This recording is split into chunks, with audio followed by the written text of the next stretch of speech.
Hello everyone. ये कहानी शुरू होती है दो बड़े बिजनेस ग्रुप्स के बीच।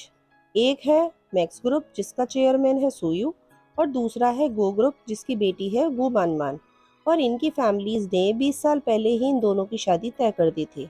और आज इन दोनों की एंगेजमेंट पार्टी है, जहां पर मैक्स ग्रुप के पुराने चेयरमैन और सुयू के दादाजी उनकी एंगेजमेंट अनाउंस करते हैं।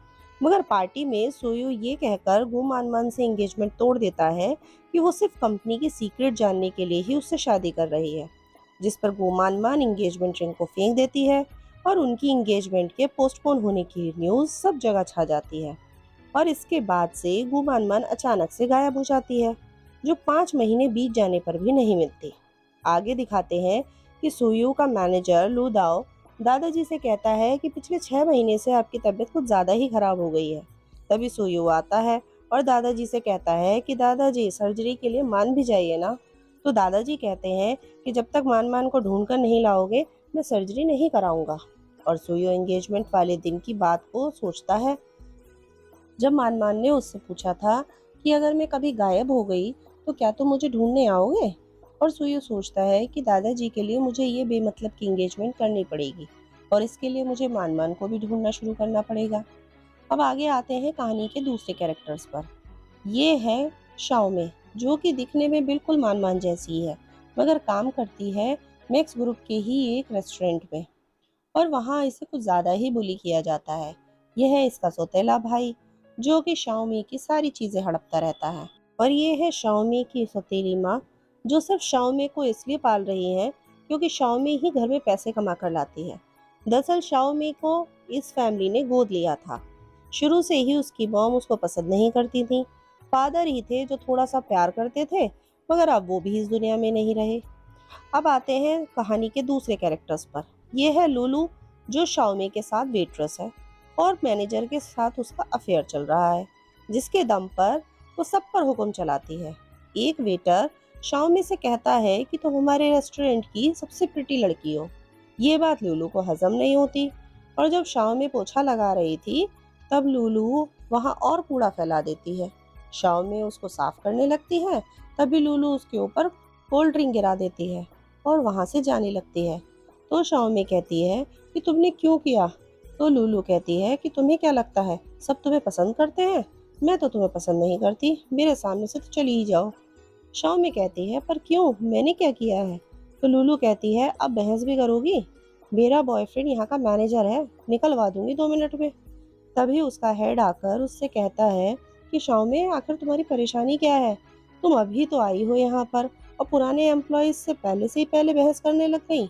जाओ, कुछ सामान है उसे डिलीवर करके आओ। तभी शाओमी सामान लेकर डिलीवर करने जाती और उधर से सुयू लुदाओ के साथ बात करता हुआ आ रहा होता है। लुदाओ बताता है कि बिस्गू की अभी तक कोई खबर नहीं मिली। तभी सुयू को शाओमी दिखती है। वो सामान लेकर आ रही होती है और सुयू से टकरा जाती है। सुयू उसे देखकर कहता है मान मान। तभी शाओमी कहती है कि आपको कोई गलतफहमी हुई है और वहां से चली जाती है। शाओमी वापस आती है तो देखती है लू मैनेजर से कह रही है कि वैसे मुझे कोई फर्क नहीं पड़ता, पर वो लिपस्टिक तुमने मुझे गिफ्ट करी थी। तभी वो शाओमी को देखकर कहती है कि मैं यहाँ इतने दिनों से काम कर रही हूँ, आज तक कभी कुछ गायब नहीं हुआ, और तुम्हारे आते ही चीजें गायब होने लगी। तो शाओमी कहती है कि मुझे तुम्हारे मुंह नहीं लगना, और जाने लगती है। तभी मैनेजर कहता है कि वहीं रुको और अपना बैग चेक कराओ। शाओमी कहती है कि आप सिर्फ इसके कहने पर मुझ पर शक कर रहे हैं, मेरे बैग में तो सिर्फ मेरा सामान है। तभी लुलू बैग का सारा सामान गिरा देती है, उसमें से लिपस्टिक भी गिर पड़ती है। और मैनेजर कहता है कि ये तो वही लिपस्टिक है जो मैंने लुलू को गिफ्ट करी थी, पुलिस को कॉल करो। लुलू कहती है अरे जाने दो, लिपस्टिक के लिए क्या पुलिस को बुलाना, नौकरी से निकाल दो। फिर मैनेजर कहता है कि हाँ, निकल जाओ यहाँ से। तभी पीछे से आवाज आती है कि हिम्मत किसकी है जो इसे यहाँ से निकाले। तभी एंट्री होती है सुयू की, और वो आकर शाओमी को देखकर कहता है तुम तो बिल्कुल उसके जैसी लगती हो। शाओमी पूछती है किसके जैसी। तो सुयू कहता है मेरे फियांसे जैसी। तब सुयू पूछता है वैसे यहाँ चल क्या रहा है। तभी एक वेटर आके बोलता है मैंने खुद देखा कि लुयू ने लिपस्टिक शाओमी के बैग में रखी और फिर उसे चोर बता दिया। तो मैनेजर लुलू के थप्पड़ मार देता है और सुयू कहता है कि पुलिस को बुलाओ। तो शाओमे कहती है कि जाने दीजिए। सुयू कहता है कि ठीक है, जाने दूंगा, पर तुमको मेरे साथ चलना पड़ेगा। और सुयू शाओमे को अपने ऑफिस लेकर आता है और कहता है कि तुम मेरी फियांसी जैसी दिखती हो, तुमको बस एक काम करना होगा, मेरी फियांसी बनकर दादाजी से मिलना है ताकि वो अपनी चैन से सर्जरी करा सके। ये रहा कॉन्ट्रैक्ट जो 1 महीने के लिए है। 1 महीने बाद तुम फ्री हो जाओगी और तुम्हारी अगर कोई शर्त हो तो मैं उसे मानने के लिए तैयार हूँ और इसके बदले में तुमको पैसा भी मिलेगा। शाओ में कॉन्ट्रैक्ट रखकर मना करके वहां से चली जाती है। तो लूदाओ पूछता है कि क्या मैं उसके पीछे जाऊं? तो सुयू कहता है और क्या, यहीं खड़े रहोगे? अब जाओ और उसको लिए बिना वापस मत आना। इधर शाओ में घर आती है और अपनी मॉम से पूछती है कि जब आपने और डैड ने मुझे गोद लिया था तो क्या मैं अकेली थी? मतलब क्या मेरी कोई बहन भी थी? तभी कॉल आता है और मॉम बिना शाओमी की बात सुने फोन पर बात करने लगती हैं। नेक्स्ट डे लू दाओ शॉप के बाहर शाओमी का वेट कर रहा है और शाओमी कहती है कि अपना टाइम मत बर्बाद करो, जाओ यहाँ से।